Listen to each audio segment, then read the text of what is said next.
Hi.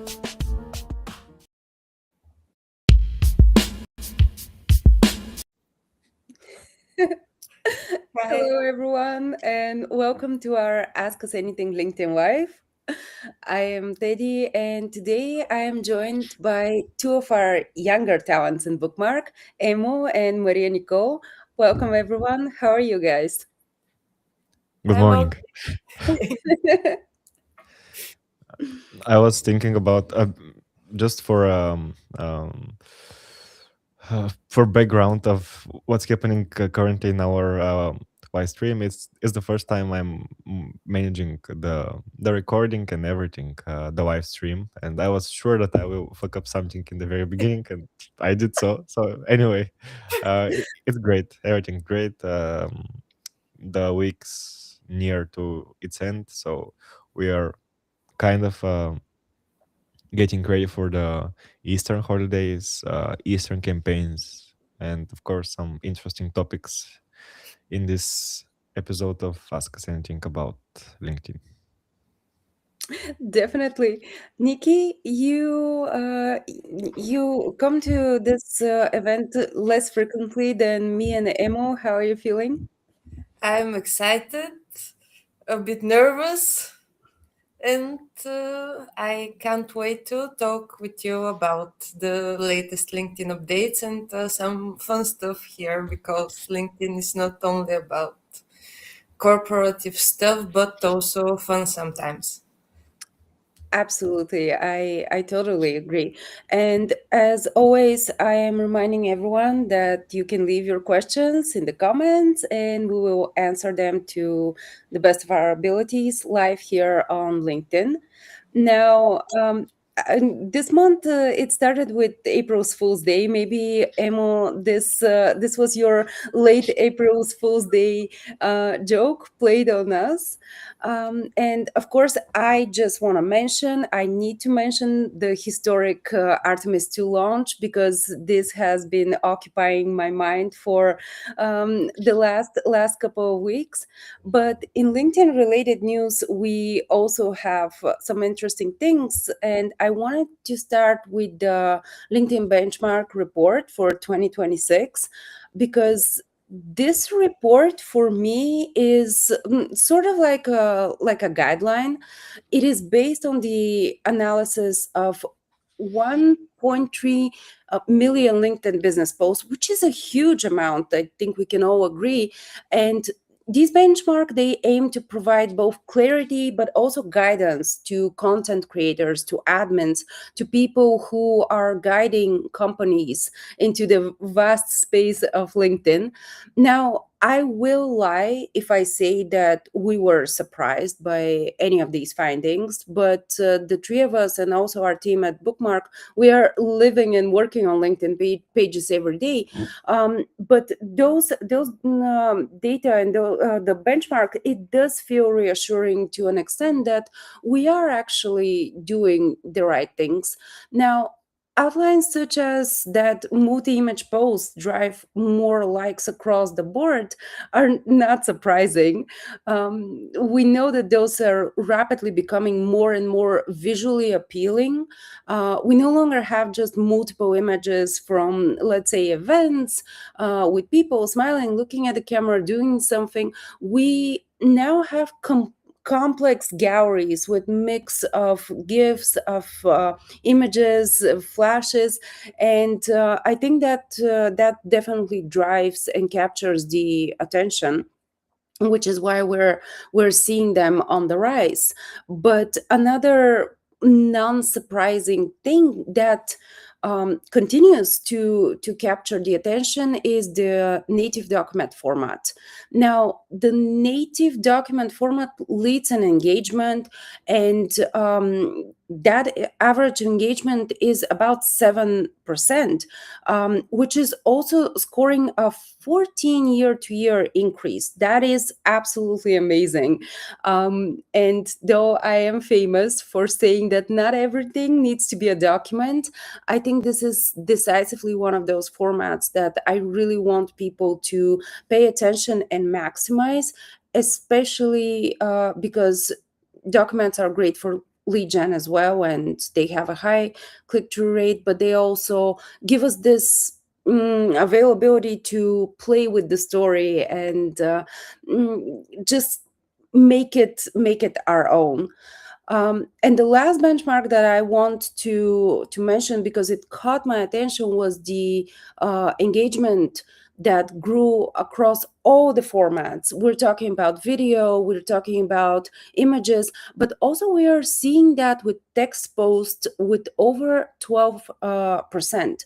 And I found this to be very, very interesting, because we very often talk about people not reading a lot on LinkedIn, of the silent many that are on the platform. So this was a very, very interesting benchmark for me, and I will actually use this opportunity to bring Emo into the discussion, because you actually wrote an article, a brand new article, for the link blog that deals with engagement on longer text posts and what happens when we actually ignore some of the red flags.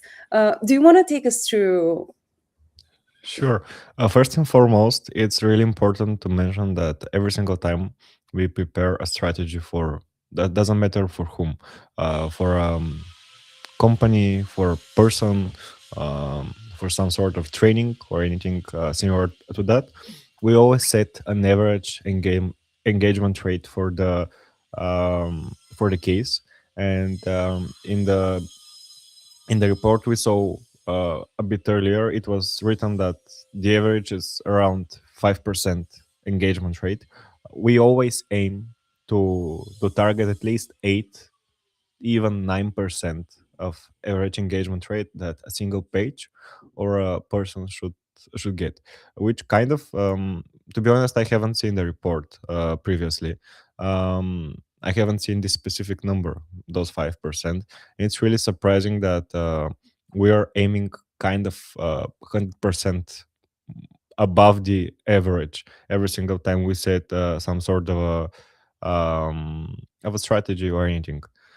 So yeah, about the topic you have mentioned so far, we have seen that documents are really performing great. Doesn't matter whether it's personal profile or something else. One of our, I can say, newest partners, even the Captain Cook's Fish and Beef page is performing greatly just because of the documents. They are the posts on the page itself are booming, mainly because of the storytelling and educational formats we are implementing there. So yeah, native documents, storytelling documents lead to higher engagement. If I have to currently make a comparison between the average posts like images, like videos, and the document posts outperform them probably by 4 or 5 times, I would say. I haven't got an actual clue because I haven't calculated it myself, and just because 4 or 5 published documents are not representative data we can use. But anyway, they are great for the for higher engagement, for higher traffic, and for higher distribution of the LinkedIn content. Nikki, do you want to add something on the topic, or should I go directly to the article I have written? I'd like to say that I'm actually interested in the fact that documents are becoming more and more interesting for the audience, because it's more like a long form content, and we tend to talk about the tendencies that people prefer to doom scroll and don't pay much attention and stay a long time on one post. But this trend and those insights show that people are becoming more and more willing to spend more time with content that actually makes sense and that they find valuable. I don't know about videos because uh, uh, recently videos become more and more appearing on LinkedIn, and there were jokes about it's slowly becoming another TikTok-like platform, like a video first media. But now I'm happy to see that documents are becoming more popular. For myself, I love documents because I tend to talk a lot. I find it hard to express my opinion through content on short form content, and I love documents for that reason. Something On I the oh, Yeah, sorry. sorry. Yeah, Yeah, I just wanted to mention that on the topic of videos, back to the report that I was talking about earlier, there is actually a decline in views of videos, a little less than 40% year to year, which is very interesting. Now, this does not concern the bigger pages. We're talking about 50,000 plus followers. We're talking about smaller content creators, smaller business pages. The views are declining. I think, like, this is my own theory. When we have pushed so many videos and so many, as I call them, talking heads on LinkedIn, people are sort of driving a little bit away. Watching a video is actually a commitment. I would put it this way, because you're reading the subtitles, or you're listening, meaning you're stopping whatever you're doing. You are also watching, either it is the person that is speaking or some sort of graphics. So this is actually maybe going back to the fatigue of content that Didi mentioned 2 episodes ago. Maybe that is it, but that does not mean that we should disregard the format entirely, because it has its perks. Emma? something I can share. Actually, I haven't shared this with you probably, but the page I have created a few months ago about the book I have written. I'm mainly repurposing and recycling Instagram content there, and those are only videos, mainly videos. I would say only, but mainly videos. And if you just see the stats of the videos, this was basically a dead page, and now it has posts like 1,500 impressions, 15% engagement rate. Considering to the numbers we have seen, though, this is 300% more than the average. So yeah, it has been a really interesting one so far, publishing videos on the matter. And this is not just a single case scenario. This has been something happening for the last few weeks. Every single video is just performing great and great and great. And actually greater than expected. Those are driving engagement, comments, awareness to the people. Not every single video is performing great, but overall they are doing pretty well. So yeah, publish videos, but publish them with a manner. Don't publish just talking head. Do it creatively. Let's go it this way. All right, Nikki, do you want to go through your topic about the games I have heard? Okay, so now let's talk a bit about games. Actually, I kind of regret that Alex is not here with us today on the live, because he's my uh, best opponent when it comes to the daily LinkedIn games. But still, we can talk about that. Games appeared on LinkedIn like 2 years ago, maybe, starting with Queens, my personal favorite, Pinpoint and Cross Climb. The first one, Queens, is like Sudoku. The other two are more like word games, and I find them the most challenging because, as much as I'm familiar with English, this is not my native language. But that actually make the games even more educational for me. So what I was about to say is that 2 years ago we started with 3 games, later we got 3 more, and now the latest edition from just a couple of weeks ago, that is called Patches. I won't go into detail about each of the games, we don't have that much time. But what I'd like to talk about is why do we actually need games on LinkedIn aside from competing with our boss, of course. The reason is probably that LinkedIn doesn't want people just to scroll anymore, like I said a while ago. LinkedIn is actually trying to build a reason for people to come back every day, even when they are not actively posting content or looking for a job or consuming content. And one of the ways that they might do that is through games. And that's why, because you only have one try per game, like one shot a day. You can't play one game multiple times. You get only one chance per day. And these games are not just simply games, they're actually built, most of them are built by a professional. I'm talking about a three-time world Sudoku champion that designs the Sudoku and some of the other games. And his role is to create puzzles that aren't just entertaining, but that they give people a shared daily experience, like something that they can talk about, compare, and bond over. And I think that, I'm not sure where I saw that, but I found statistic that more than 80% of the people who play those LinkedIn games tend to come back to the platform every day, because there is like a streak. And even for me, I'm from those type of people that when they are on vacation, they switch off all their social media, work chats, and everything. But the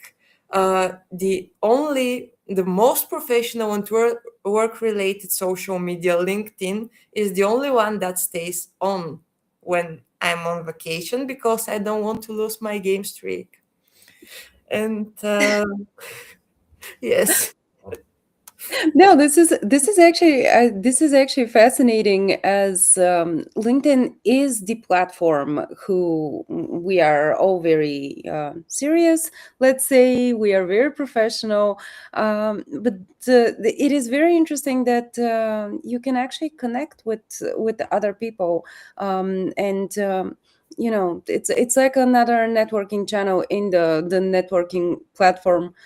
So I'm taking over and I'm asking you flat out, have you met someone who you find like an interesting professional during your play dates, playtime? Playtime is cool. Well, there is a leaderboard that shows every day, like who is number one. Usually, I'm number one on Queens. Yes. And what I was trying to say is that I actually met some people through the games, because we are discussing our results and strategy and everything. So like I find those LinkedIn games like the closest form of chat at the office, like real life chatting, maybe everyday office conversations or something.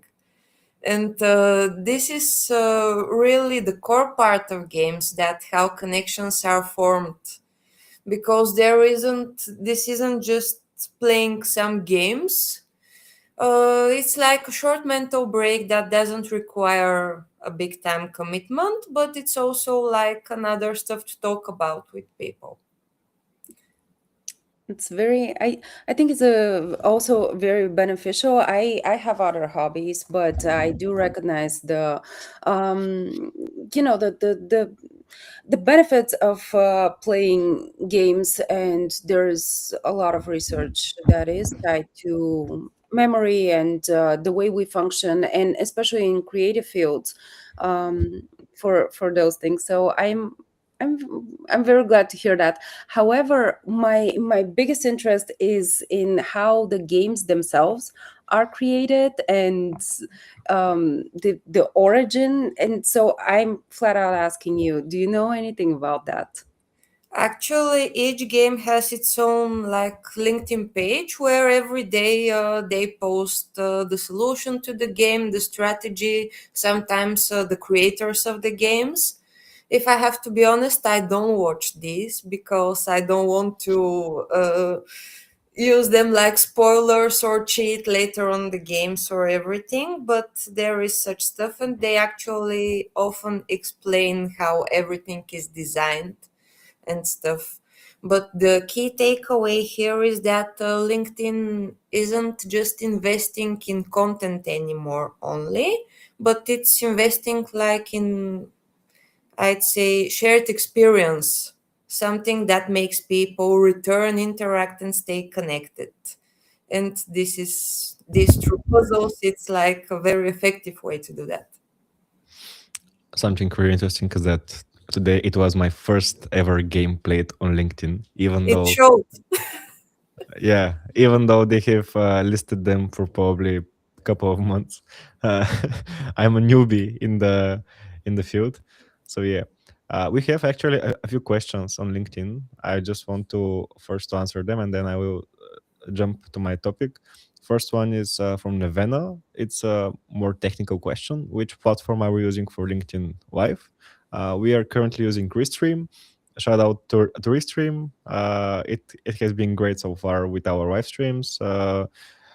It's really easy to navigate, really easy to use. So if you're ever wondering how to start your LinkedIn live series, it's really important to know that you cannot publish it directly through LinkedIn. You should use a third-party system, and Restream is one of the licensed one that are available on the market. Second question is from Ekaterina Dimitrova. She's asking what are our observations on the growing interest in the long form content like articles. Those probably are going to be used more by AI to recommend you. I believe that this question is followed by the by Teddy's topic. So Teddy, if you want to share anything, then I will continue. Therefore, because I have an article written which is a long form content, like it's relatable. So do you want to add something to the question currently? Um, it is actually a definitely a growing interest. There is a growing interest in articles.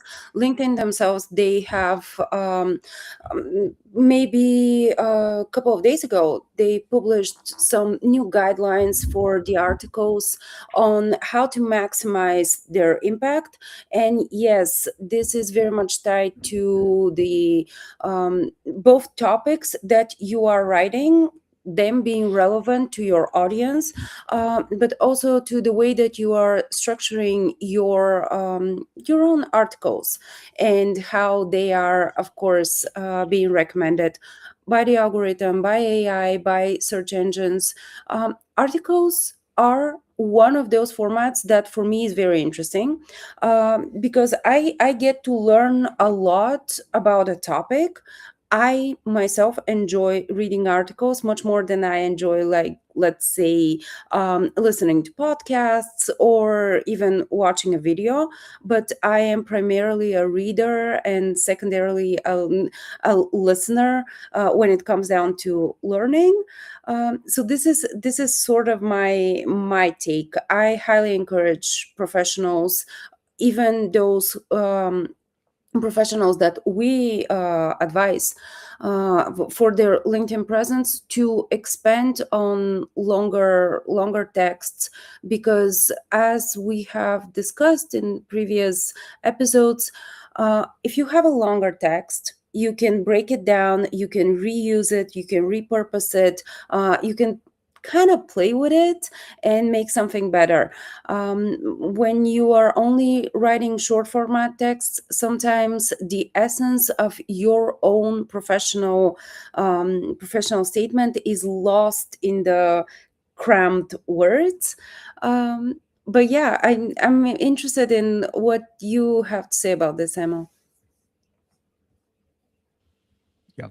Actually, I want to show something to the users. One of the most probably successful pages in terms of articles we are handling so far is the page of CFA Society Bulgaria. I can honestly say that the articles there are really outperforming everything else. If I go back to the topic I have started earlier about Captain Cook and their positioning, in terms of documents, I believe this is the best page we're handling so far. But in terms of results, I mean, and the growing of the page and so on and so forth. But in terms of articles, CFA is definitely doing really great. Every single article we publish is getting a lot of traffic, even though some of the articles don't really attract that much likes and comments. And yeah, you can see that on average article, which is not something specific, not something unique as a piece of format in terms of educational or in terms of something people gain real value. It's more like a storytelling of how those professionals were performing to the in their field of study and their field of professionalism and their field of development. We have seen some articles which did like 10,000 impressions when the page was just a couple hundred followers, which is several times multiplied by the average user following base of a page. So yeah, definitely publish articles, and definitely publish articles with intent. Something we have seen recently, I believe, was that I'm not quite sure where I have seen it. I believe probably it has been our own page, Bookmarks page, on our weekly reporting meetings. We have seen that our page has been mentioned or published anywhere within the AI search engines. This meaning Perplexity, Quote, OpenAI meaning ChatGPT, or any other tools in the online um, in the online platforms. I believe it was also about the link block we're also handling. We have seen that some of the articles are actually um, recommended through the AI search engine. So definitely write your articles with intent of AI search. I believe that there are some really great courses online which you can check, and really great courses that are actually beneficial to the users on the platform. So, going back to the topic, I have tried to start a few times, but every single time I kind of went into different direction. Um, there was a new KPI that was recently discussed between experts on LinkedIn.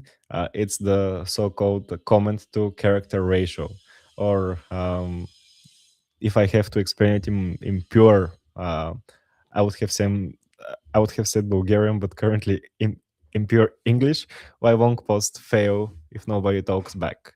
Meaning, why won't posts fail to deliver and to perform if people don't actually engage with them? It's something really interesting. I believe that this article is already in the comment section of just below the live stream, so make sure to go and check it out. We'll also feature it very soon on the link blog, and you can also find it there soon enough. Uh, the idea behind this article is that long form posts usually don't drive that much traffic in terms of comments, in terms of engagement. They just lack the intent of the people. They lack the intent to actually uh, of the people to share their opinion within this longer formats, and it is actually mainly due to the latest new LinkedIn next generation feed architecture. If you if you currently are looking at our live stream either live or on YouTube, Facebook, or LinkedIn directly, you can just see this complicated structure that LinkedIn have published themselves. It's how basically the algorithm will distribute and will position your content to the platform. It's pretty much tech oriented, but the idea is pretty simple. If a user have previously liked, engaged, or read a bit more about your topic in the platform, they will be shown your content once again. If not, then you have a problem. Basically, if your content doesn't really drive any traffic engagement or anything similar to that, you're having a problem. And something that I have found, um, just going through different articles and preparing for this article, is that the probably the signal that means the most for the platform is the save. If you really want to support a fellow creator, save their posts. It is a, s- a study based on the authored up 3 million plus posts analyzed, Richard Vanderboom's insights from last year, the LinkedIn engineering books, and some other articles. Mm, the overall intensity of the signals on LinkedIn are as they follow. If the person just scrolls through your post, it means negative, meaning that your content is not interesting and people tend to just skip it, meaning LinkedIn won't distribute it. So if you have lower engagement, this is probably one of the main reasons why nobody is seeing your post. If the person just click through the post but doesn't really engage, it's a low signal. It's not negative, but it's a low signal. It means that the post could have been interesting to them, but it didn't make them share their opinion or engage. Next, it follows likes, meaning reactions, using different emojis on LinkedIn. Then, of course, the shares and the reposts. If the people really resonated with your content and they found themselves in the topic, then the short comments, which are considered comments under 15 words, thoughtful comments, 15 plus words, and as already mentioned, the saves. The saves, according to Altered Up, they signify and give your post a real boost. They have quoted it 5 times to the average other signal. So yeah, if you really want to drive more traffic and to get more attention, make the people save your posts, and you can see how many people have saved your posts pretty easily. If you go to your profile, then go to your last post, for example, and just click on view analytics. You can see how many saves your post got.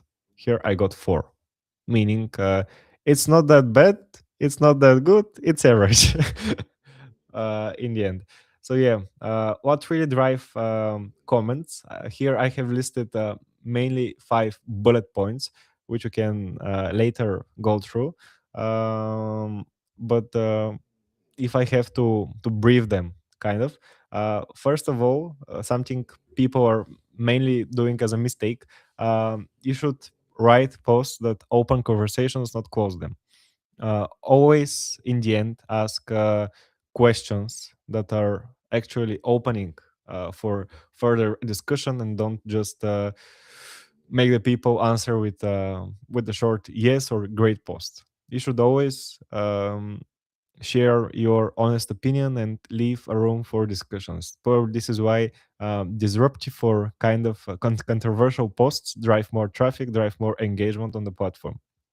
Uh, use a specificity as a trigger recognition. Abstract posts like post for leadership or innovation are something that people can find anywhere in the platforms, in on the AI tools, on Google even. So write your honest opinion and your intake on the matter. As I already said, call to actions or finishing questions like "What do you think?" are pretty much nonsense and useless. Don't write "What do you think?" but make the person resonate with your question. Um, if the I have a favorite saying. I'm not quite sure who does it belong to, but if the post feels too long, it probably is too long. If the post feels too short, it's probably too short. Trust your gut and really stick to your common and inner sense. Last but not least, sorry if you hear some construction working. I'm currently having some development in my home. But yeah, last but not least, always respond to your to the audience that engaged with you. If someone commented, don't wait for 5 days to answer back. Answer on the spot, if possible, right now. This is pretty much the update that I have followed. Um, as I already said, it's the comment to character ratio. The a KPI itself measures uh, for how many if your post was 2000 characters, how many comments you have received, and it's kind of divided. You divide the characters by the comments, and you receive a specific number. The higher the number, the better for you, pretty much. Girls, any intake on the topic? Any opinions here? Well, I don't want to say that we have to take this common to character ratio as a religion, but what I want to remind is something that you have mentioned many times is that uh, commenting on posts is like something that both sides can benefit from, because this is not only raising of the engagement of the post, but the person that comments this post gets impressions. Like sometimes those impressions can be even more than the impressions that you can get on your own post when publishing content. I have experienced that myself. There was a time I actually can't remember what I was commenting on, but this comment of mine got more impressions than the content that I usually post on my profile. So, what I wanted to remind is that commenting on posts is something that can be beneficial for both sides, the commenter and the author of the post. That's very interesting. It's I let's say I'm very keen to comment on topics that do interest me, but I am more or less a person who DM when there is very interesting topic and take the conversation outside of the public sphere. But this is really nice. Speaking about comments, we do have some comments on our live. This is a question from Nevena, and it's tied to the choice of language of an article and let's say a post itself on LinkedIn, and how does it affect its performance. So I'm gonna take it back to both you, Emo, first, and then Nikki. Have you do you have any tips, and of course some data if you could show? Of course, if your audience is overall, um, let's say, European, it's pretty much mixed. You can have a French population, you can have English speaking fellows, you can have Italians, you can have Polish people, you can have Czechs. Like you can have pretty diversified audience. Writing just in Czech, writing just in Polish would pretty much decrease your engagement, your views, just to the Czech community, Polish community, Bulgarian, Romanian, Moldovan, whatever you want. Let's say that your audience is mixed between people from the States, meaning the United States, and people from Bulgaria. Writing just in Bulgarian, you're losing the people from the United States. Writing in English, you're probably losing some of the Bulgarians, but in the end, you're not losing all of them. So here, every single time you publish content on LinkedIn, you should answer one simple question: how many people are actually in the audience I want to target? You can check this on LinkedIn on your personal profile analytics. How many people have actually followed you from the specific regions, from a specific country, and what's the price if I meaning the price the cost pardon me, what's the cost you're paying if you are writing in one of the languages or in the other. If the ratio is 80% US citizens and 20% Bulgarians, let's call it this way, and you are writing in Bulgarian, mm, should you? Should you write in Bulgarian if it's 80 over 20? There is really no logic. This is actually something we have been. I have spoken with Alex, the founder of BookMark, with other colleagues from the agency, the other friends of mine. The idea behind commenting and publishing content on two different languages, I really find it disturbing.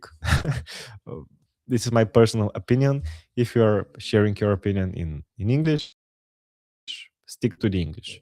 If you're sharing Bulgarian, stick to the Bulgarian. Of course, if there is something specific targeting specific audience, you can always adapt and adjust the single post or the content series of the posts. But overall, your communication should stick to one language, not two, not three, not 10, one language. One language. We have, uh, we can see this around the world for one of the biggest creators. For example, one of the probably most influential creator currently on LinkedIn is the the Bosnian, I would call him legend, Yasmin Alic, who, even though he's Bosnian, probably the majority of his audience in the beginning was Bosnians, he shared everything in English. He disregarded kind of the language Bosnian, and he always shared everything in English. He doesn't mix up the content, even though sometimes he talks specifically to the Bosnian community. He shares everything in English. So yeah, stick to the roots, stick to your target audiences, and always adapt in terms of your goals and um, your targets. Yeah, I completely agree. I am one of those people who goes in between languages. Uh, I usually use Bulgarian for content that is targeted to my Bulgarian audience, and I stick to English when it comes down to professional topics. But this is my personal choice, and as you have said, it has its downsides. Um, Nikki, I know that you have your own approach and you have your own thoughts on this. Well, I agree that everything depends on the target audience and your network. Like, if you have more foreigners in your network, it's probably better to post in English. But if your target audience is people from, let's say, Bulgaria, Bulgaria is for the win. I myself have mixed audience, but they are more from Bulgaria. And actually, when I started to be more active and post more content, I started with English with the idea to reach broader audience and reach not only Bulgarians but foreigners as well. But this content didn't perform that well that than the one that I'm now posting on Bulgarian. And I'm also not a fan of that bilingual posting. Like, pick a site. Would it be Bulgarian? Would it be in English? But this is for myself. Like, it still depends on the content you're posting. Like I said, the audience that you want to reach and everything. So I've seen people that actually post like the post copy is first in Bulgarian, then in English, or vice versa. But now, as we talk about articles, I don't think that this is the most practical thing. Like, it will become a too long article. So that's the key point. You have to choose the target audience, who do you want to reach, and then based on that decide whether to post in English or Bulgarian or whatever other language. Uh, Great. I really hope that we actually managed to answer Nevada's question. And of course, if you have more questions, we are available to answer them at any given point in time. You can contact each one of us, and we will try and make sure that we are, of use. I think we can safely say that we can wrap up this episode, and see everyone back in May. We have contracted a guest for our edition in May. It will be on 8th of May. And I hope that we will have a great discussion then. I won't be in that episode, but I will definitely. Finally. Finally, yes, after four consecutive episodes, I am handing over the mantle to our other teammates from Bookmark. But I know it will be a very interesting episode. It will delve more into AI, how we can use it, and most importantly, how to help AI help us, as I like to call it. And I hope that it will be a very very interesting episode. Feel Nikki, free to drop your questions about the next episode in advance. You don't have to wait for the live to post them then. You can always reach out to us through email, through LinkedIn, or even commenting on some of our posts. This will give us more engagement. We like that. And that's what I wanted to say. We encourage you to be part of the discussion. thank you. We can call it a day. Have a great weekend. Um, have great holidays, and stay tuned for our next edition on the 8th of May. Bye bye and see you.